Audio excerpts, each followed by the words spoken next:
Blend Judy Garland, Freddie Mercury, Ella Fitzgerald, even Janis Joplin with a dash of Sandra Bernhard, and you come close to the glory of our guest today, singer-songwriter Veronica Swift. Now, having made her mark on the international jazz scene as one of the star vocalists of her era, Veronica Swift has now expanded her style, establishing herself as a skilled rock and soul singer as well as a dynamic performer. Now, her third album, coming in September, self-titled Veronica Swift, will venture into mixing jazz and classical with rock, soul, and funk, paying homage to the greats like Janis Joplin, David Bowie, even Jimi Hendrix, and Duke Ellington. Veronica's ability to transcend the different styles and fully embody them with the originality to tell a story makes her one of the most skillful singers in any genre, and displays her theatrical approach as a performer and artist. So ladies and gentlemen, let's welcome the lioness of jazz, a woman with a voice that blazes her own trail and takes no prisoners, the one and the only Veronica Swift. Welcome to the show.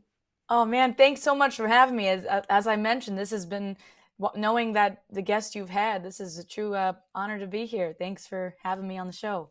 Well, when I was pitched I immediately said yes, no questions asked.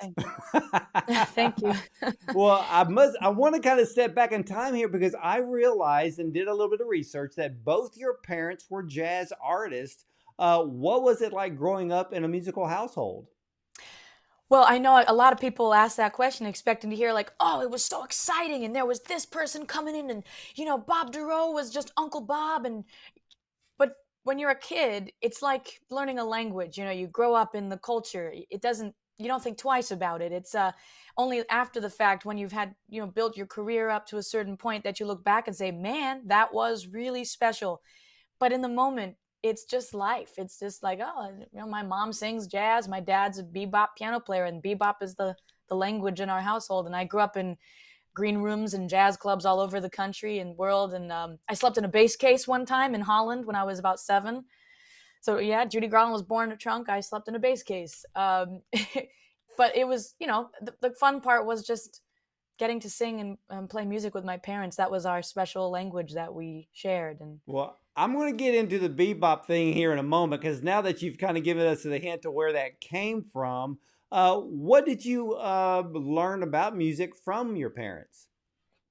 So a lot of people may assume that my parents were my teachers. And yes, they were in a certain way, but not like in the way you sit down and have piano lessons with your dad. Or, when you're a kid, my mom would try to maybe give me little hints here and there. And when you're a kid, you're like, Mom, just stop. You can't take lessons from your parents. It's like, but what they taught me was more like an osmosis kind of thing, where I'm just merely in their presence and absorbing how they work, watching and learning through, like kind of like monkey see, monkey do. They are the way they program music, having been on the road, watching how they handle certain things on the road and issues that come up with musicians or travel, and also just big lessons in humility. I mean, my parents, they did it for the love of the music. My mom was a banker on Wall Street and fell in love with my dad, some jazz piano player, left her job on Wall Street and became a jazz singer. I mean, they did it because they loved each other and they loved the music. And that's kind of the greatest lesson of all, is taught me how to come back to that no matter what happens in life. Well, for you, it's like, as we all grow up as children, we learn how to walk, we learn how to talk, we're around our parents and picking up certain habits and attributes. Yeah. You were literally picking up music in your own household and just blending in, and it just did it really become second nature to you? Yeah, I mean, bebop and jazz and whatever genres, these are like languages. Notes are like words. They mean nothing on their own, really, unless you put them in the context of a sentence or a musical phrase. And so sentences like the rhythmic, the melodic content, that stuff was innate, because I heard my dad playing it all the time and my mom scatting, and it wasn't music that I personally sought after. I wasn't seeking to play bebop because it was always there. My passion was Baroque music, classical music, rock and roll, and theater, and all these other genres that I knew I had to figure out how to set my life up, because I had started performing professionally at 9 years old, singing jazz, kind of like, born into the business. But I really wanted to sing other genres too.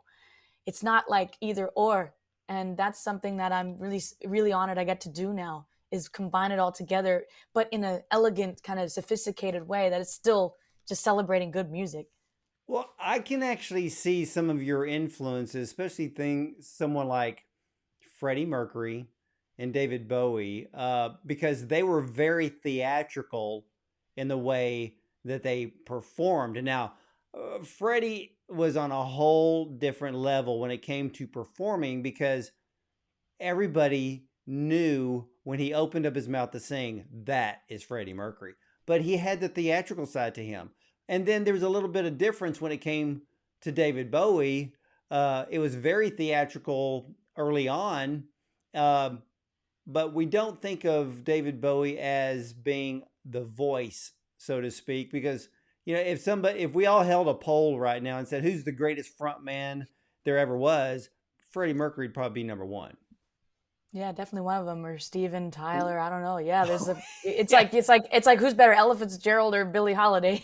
Like, well, what did you learn from people like that? Well, especially like Freddie and David. They front. Well, of course, Freddie fronted a band. David was a solo artist. But what did you pull from them to add to your own repertoire? Well, I don't look at things like genre based, because as you know, like Queen has recorded songs that are like kind of Tin Pan Alley, and also like the classical element. I mean, and Nina Simone has classical and all these different genres in her music. It's just her genre is Nina Simone. Their genre is Queen. And that's probably the first and foremost, element that I was aspiring to do with my music. And it's forever a journey. You don't ever attain any kind of, nirvana. But yeah. Well, who was your biggest musical influence? Not counting your parents. Yeah, I mean, I would say Queen, honestly, and that goes not just musical, but as a performer, and an influence regarding how to approach artistry. And that's another important element to discuss, is because there's like, for a while, like Queen has always been my biggest influence. Freddie and their approach, and Brian May, how he wrote music, and a lot of times in my jazz trio setting, I was bringing that to the music. The energy was there. Maybe not the rock and roll guitars or the singing, that kind of singing, but that energy was there. And that really, like, digging into like rock and roll and even metal music, like industrial and hard rock, like Marilyn Manson, like understanding the extremities of all kinds of emotions and how to put that edge into jazz music was what kind of propelled my jazz career. If you think about it, it wasn't until I started experimenting with rock and roll and getting into that phase, really digging into the subtleties and intricacies of it, that my jazz career actually started, and my singing started to get better. So they all inform each other, They do. And it's funny because I think back, because I remember I sat on front row for Queen. Gosh, I'm so jealous. Oh. And to see Freddie perform, and I watched many of your videos, and I can see the parallels between both of you. There's the voice. There's this confidence. There's this attitude in a positive sense, because you have there's a little bit of acting, that a performer has to bring forth. And I love the fact that here you are known as a jazz singer, but you bring in elements that are far beyond any other jazz singer. 'Cause look, if we just said, oh, she's a jazz singer, most people would think, okay, she's standing in a nightclub and she's wearing a gown and some fancy dress. That's what I used to do. Yeah, I mean, I used to do that, and it was just so limiting. And I like that sometimes, but it's like there's a spectrum, of beautiful colors to play with. Why not play with all of them? Yeah, and it's funny because your stage performances, when I watch them, they're a cross between Freddie Mercury, Janis Joplin. Then immediately you could change and become Judy Garland or Ella Fitzgerald with the next song. I mean, for you, how did you shape your stage performances? Yeah, and this show that you're referencing has just been like the past 2 or 3 years. So during COVID, I really had, because we were all just, trying to figure out what the next phase of our lives would be like. For me, I knew this was a chance to find. This is like now or never. If I'm gonna do this, I've got to do this now. This is the opportunity to restructure not just my show, but my life, to perform and sing music and write music, to show the world like the full Veronica. I think any of us as human beings can hope to do that in our lives. That's what I hope this record inspires people to do. But it was a challenge. First challenge was to find the right musicians that could play authentically in all these genres. And that's a tall order. My pianist, Adam Klippel, like, hey, can you play Chopin? Cool. Can you play bebop? Cool. Can you play like gospel church organ? Cool. Like, it's a tall order. And then the second thing was structuring it for a live show to make it work. And for me, what I found is to present it like a story, a narrative. That has to be the guiding element.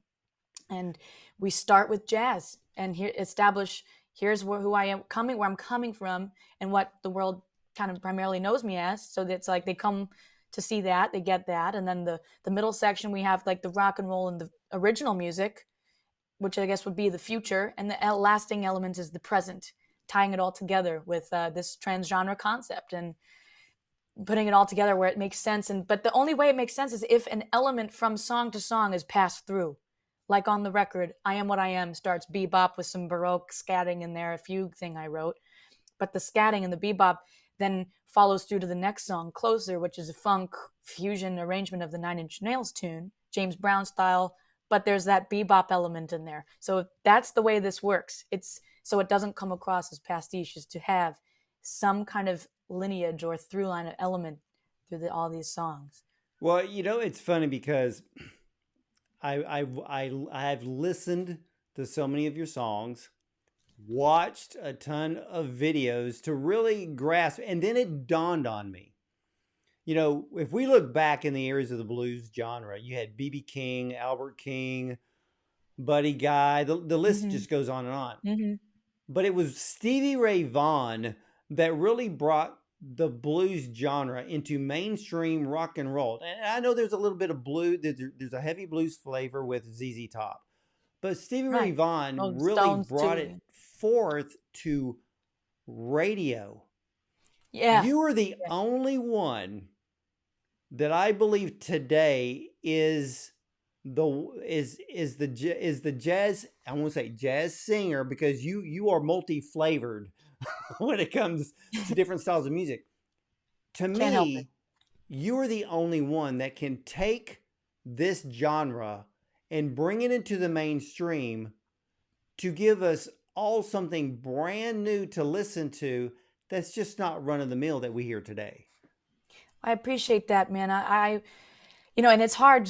I'm in some ways, as diverse and broad as my show can be, I'm in some ways actually a pretty purist in these genres. Like, it's one thing to put a song and songs together and mash up style, but to do it in an authentic way that sounds like it was written in that era for that time by a Cole Porter or by a Stevie Wonder. I mean, that's the purist in me. So I have this purist and I have this, the two monsters that war with each other. That this was the only way to make it all make sense for me. And I mean, if it translates into mainstream, I would be, of course, welcome that with great pleasure. But that wasn't technically really the goal.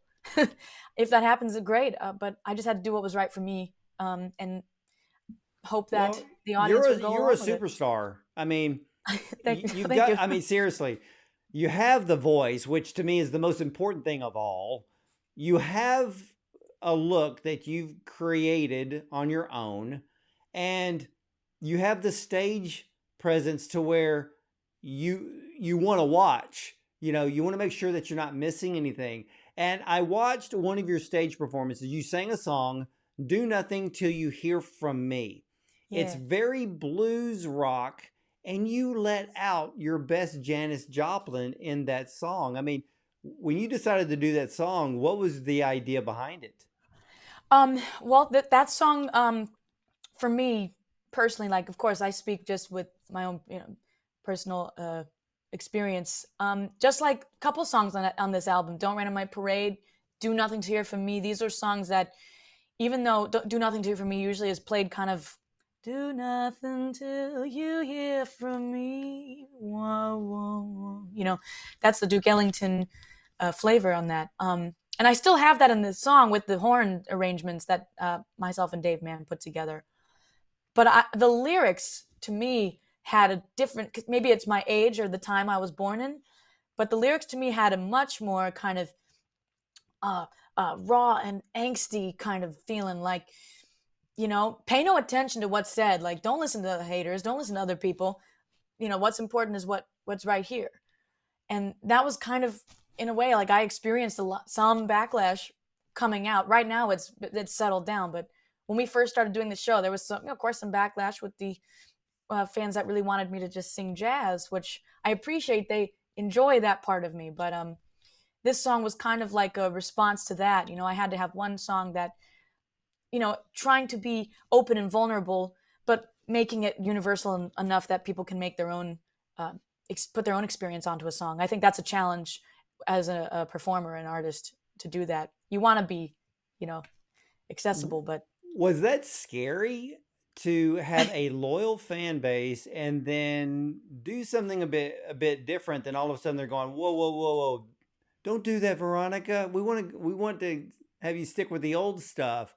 But I like the new Veronica Swift because you stand out amongst everybody else. And to me, in music, I know that's part of marketing for some, but yours is just pure talent.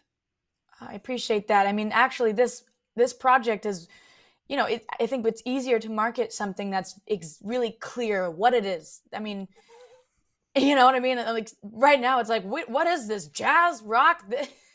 So I've been trying to help people along. Like, this is what it is. It's just the artist. It's the personality that is the glue of all these things. And that eventually catches on when you've had enough, experience out there doing the thing. In the beginning, people probably looking at Queen or Nina Simone like, well, what is this? It's all over. But no, I mean, it's always scary. You wanna feel like your fan base is right there along with you. And really the really true fan base are the ones that are. I mean, even if I don't like jazz or I don't like rock, but I like what you do because it's you. I like you. It's really the personality that carries this. And I think nowadays, with social media being so, except we're all accessible and personal, and with music being so diverse and available, that makes it easier for artists to then, it's about the actual personality and not necessarily the genre, which is cool. That's like the time we're in. I'm excited. Like, people say, I bet you wish you're from like a different era. You're like from the old jazz Hollywood or the old rock and roll. Really, no, I'm from this era. It's just, all of that is part of who I am, who you are. It's growth. I mean, and I understand that some artists have never left their genre, and that's great. But at the same time, I like when we see genres cross. I mean, when B.B. King did Angels in Harlem with U2. Yeah. I love that cross. I mean, come on. How many people even know that it was Stevie Ray Vaughan that played guitar on China Girl for David Bowie? Exactly. Yeah, and that's what this record is. Also, it's it's just a love letter to the music I love, but also it's kind of like an educational experience too. If you want to do that deep dive into each track, I mean, we one of the songs on the album, "The Show Must Go On," Nat King Cole had recorded the aria "Vesti la Giubba," the "Ridi Pagliaccio Pavarotti." Leoncavallo's Pagliacci aria, but Nat King Cole had re-recorded it and adapted it for a jazz trio, and that's something that maybe if you didn't know the aria, you don't care because that's just a great tune, Nat King Cole trio. But when I do this deep dive into these artists like China Girl or Laugh Cool Clown, I mean, that's the stuff that gets me excited, and maybe like you can start making the connections yourself, seeing that come together. But see, I like the fact that for you, and I love this with any artist, that even if they took a cover and they rearranged it to where they made the song brand new, that if you had never heard the original, you would swear that you're listening to a whole brand new song. Yeah. And even with your two current singles, you have Closer, like you'd mentioned, and then I Am What I Am. So I had to go back, and I went back to listen to Jerry Herman's version of I Am What I Am. And I was sitting there going, whoa, whoa, whoa, wait. So I'm like, okay, this is the original. And then I'm listening to your version. How did you come up with your version? Because you make that song, like I just said, it sound like a brand new song. But that it's we've the never same heard melody, same, yeah. I mean, like the element is it's like a game. Don't change the melody or the lyrics, but everything else you can, there has to be some element of consistency to pay homage to the original. Like with Closer, it's the bass line, of the original, just sped up and faster.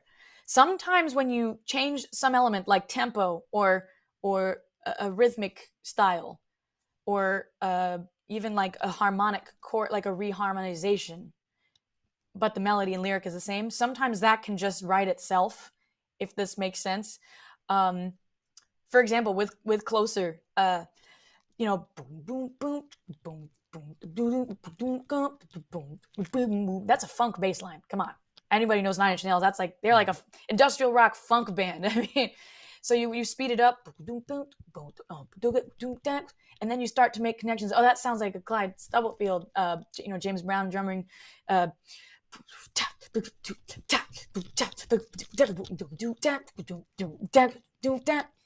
then you put the melody over on top, the original melody and lyrics, and suddenly the arrangement writes itself. I mean, yeah, when I was listening to it, and of course you alluded to this earlier with your parents.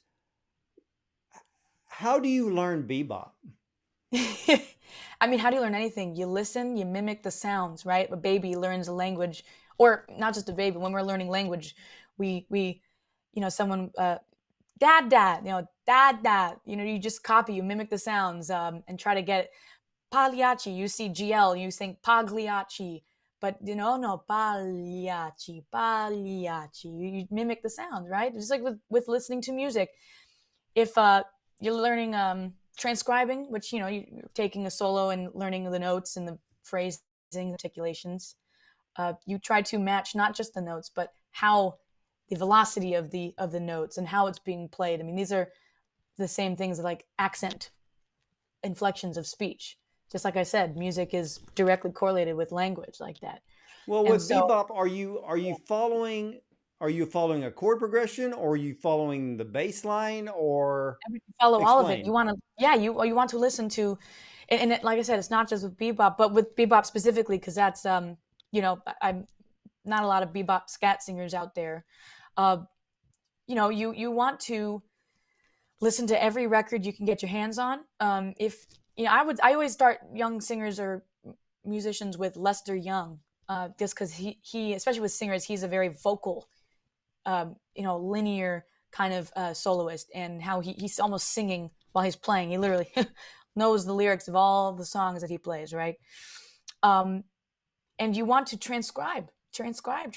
That's the first key, with just listening to everything and absorbing the language by osmosis and copying the sounds like that. Or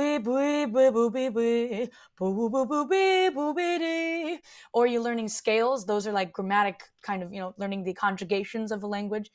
Those are modes and scales. So that's a bebop scale, or the blues scale. So knowing that, having theory, but not having a theoretical approach before you've trained your ear. So the theory is there to inform what you're hearing. And that, for me, has been how I've developed my language. See, I love the fact, I love artists like you that take time to research, to listen. to arrange and try new things. When I was talking, when I had interviewed your friend Emmett Cohen, we got into Great educator too. What now? He's a great educator too. He knows how to. He's really eloquent as an educator. Well, it was funny because we got on the subject of big band, and he explained how big band went down in size, and to take a big band tunes, and he says, how are we going to take this sound and then bring that same sound or recreate that sound as a trio? Right. That's And a I lot was of like, it's playing it. and did it, and he pulled it off, and I was like, that's brilliant. And then people like composer Achim Horsley, who meshes Caribbean with classical. Yeah. And meshes two genres, and all of a sudden you're listening to something that is so fresh, so new. That's what your music is like. I mean, when I was listening to the newest single, Closer, I was like, wow. I mean, everybody needs to hear stuff like this. I appreciate that, man. Yeah, like I said, I'm just celebrating the music I love and the lineage of all these great artists. And that's another thing is like, to really get into a style or an artist, the subtleties of an artist that you like. You have to trace who are they listening to. It doesn't just stop. Like if, these young rock bands that nowadays, they're trying to do the glam and rock and roll thing. Their buck stops at Aerosmith for them. You got to keep going. Who was Aerosmith checking out? Who were the Stones checking out? It's all, and really for me, it all comes back down to the blues. That seems to be the heart of all of this music. And of course, classical music too. But that's for me has been the greatest lesson in this project. Well, has there ever been a song or songs that you were listening to and all of a sudden you had kind of like a eureka moment and went, wait a minute, what was that? And then either rewind or played it back and then played it before and like, never heard that before. And then take that element and to create a new song? Well, I mean, the eureka moment, I guess when I listen to anything, I listen to it as just like an audience member and enjoy it for what it is. But then I also have that other side, the the analytical artist in me that's trying to break down every instrument. What are they playing? What are they doing? And arrangement wise, for example, like my version of Don't Rain on My Parade, Barbra Streisand, Funny Girl, that song, like, don't tell me not to live, just sit and putter. Life's candy and the sun's a ball of butter. That very specific kind of thing. But if you break down the element of just the lyric, don't tell me not to live, just sit and putter. Life's candy, the sun's a ball. Don't bring around a cloud to rain on my parade. And that eureka moment of looking at just the lyric, just one element broken down, like, holy moly, this is a punk song. So, and then you have that dun, dun, dun, dun, dun, dun, dun. And you look at the rhythmic element, and all of a sudden you have dun, dun, dun, dun, dun, dun, dun, dun, dun, dun, dun, dun, dun, dun, don't tell me not to live, just sit and putt. Dun, dun, dun, dun, dun. There's the punk rock element there. It's really the same song, and taking elements of the arrangement and putting it into a different context. It's really, really fun to do that. Like, I guess you do have an eureka aha moment, like, oh, this is awesome. And that's what I was asking, because sometimes it just hits you, or maybe you have a different set of headphones and all of a sudden you're hearing something that you never heard before by just hearing it openly through speakers. You're right. You're absolutely right. Like, well, I listen, we all listen on the earbuds or headphones, but I also have like my studio and we're listening on different studio monitors all the time. So we're constantly hearing different things. We were mixing the record. We tried to mix on every possible stereo. And the car test is also another one. If it sounds good in the car, or if it sounds good on your iPhone speaker, it'll probably sound good. That's what Dwight Yoakam does. He cuts the album, he sticks it in the car and sits there and listens. And if it sounds good in the car, you pretty much got a hit. Yeah, exactly. If you can if you can feel the bass line rather than hear it sometimes. I mean, it depends on the tune, but in the style of music. But yeah, man. Well, you got a brand new album coming out, self-titled Veronica Swift. And I know that you're doing some amazing covers, but you've added your own flavor to them. Uh, what will we expect to hear on this brand new album? Well, like, every approach I take musically is arrangement wise, is how can I make this as if, as a song as if I wrote it. I mean, just like with any great vocalist and interpreter of lyric, how can I interpret this lyric as if it's mine and, coming from my personal experience? There's hence the acting element, an actor is drawing on a role because of their personal experience. So there is an element of them in that role or song.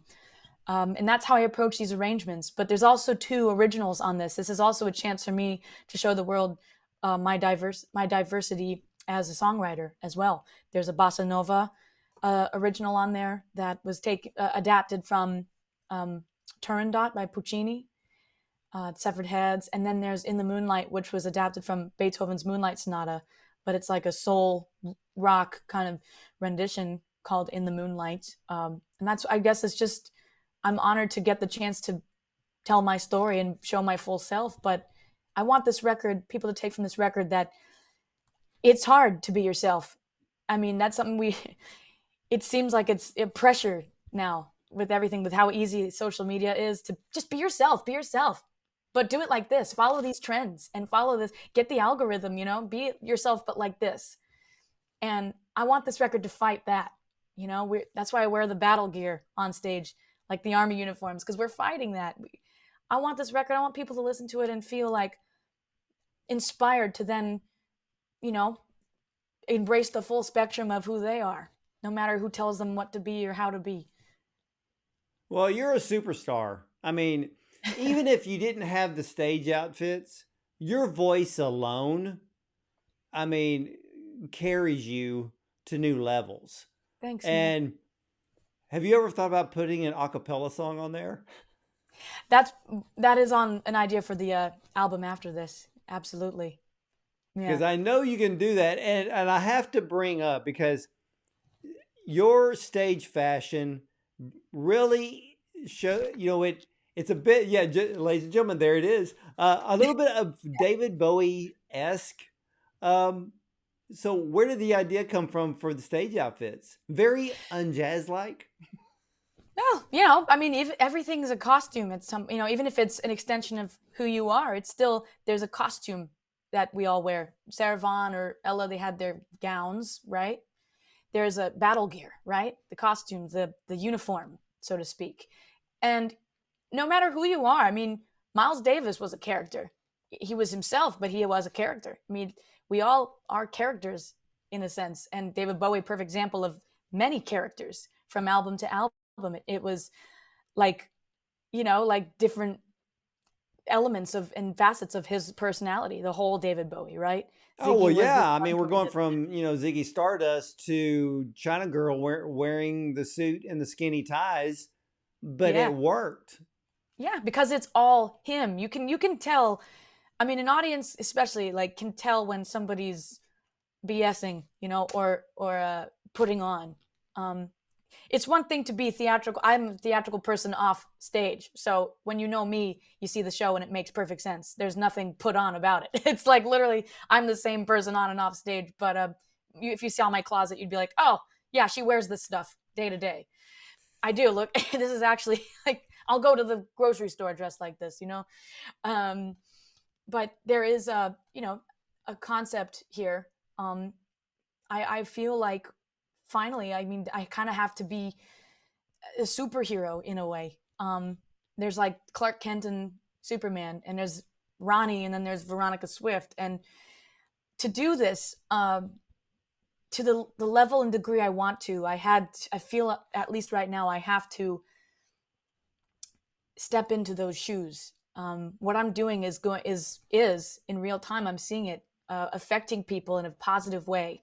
It's inspiring artists to then also do multi-genre concepts and works. And, people feel like as human beings, I feel like I have to label myself. I'm this, I'm that, I'm gay, I'm straight, I'm Republican or Democrat. And I want to show people that they don't have to, if that's what they feel, they want to embrace the full spectrum, right? So that's why I wear the superhero uniforms and the battle gear, because I feel like I am assuming this this persona, this superhero that we have powers as performers. Well, you are a superhero who is a superstar.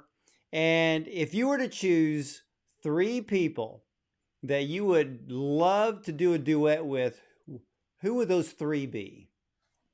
Yeah, well, definitely Brian May. That's always the number one, you know. When I listened to Queen, when I was learning Queen repertoire, I would look at my favorite numbers, and they were actually written by Brian May. I would have thought my favorite songs would have been Freddie songs, but they're actually Brian songs. Of course, sung by Freddie too, but and they all bring their elements to the songs. But I just love the way he approaches songwriting. And composing, not just songwriting. I mean, it's composition. So that would be a dream for sure. And actually, you know, it's a collaboration that may be happening because of my association with the Dresden Dolls, but I would hope to do a collaboration with the Dresden Dolls. My drummer and producer, Brian Viglione, is the drummer of that band. So that may be hopefully what happened with me and Amanda getting together and writing something.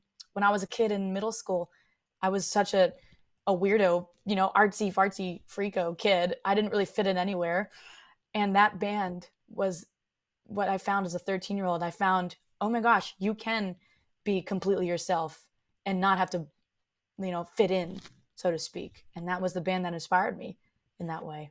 Well, if I was to compare you with an artist of today, the only person that would come close would be Lady Gaga, except yes, she's also number 3. That's my number 3 right there.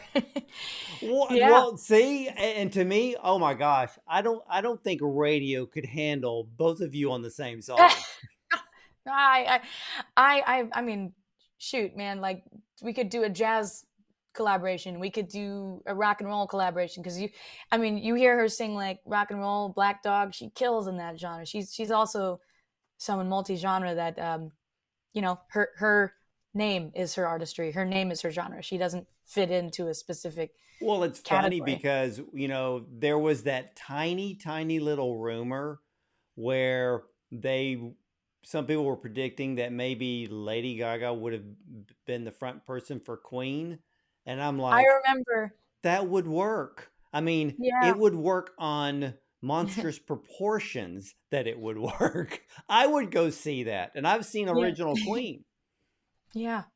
I mean, I actually have, even behind me in a cabinet, I have Freddie Mercury's towel. No way. How did you? Because he threw it out in the audience. Yeah, with makeup.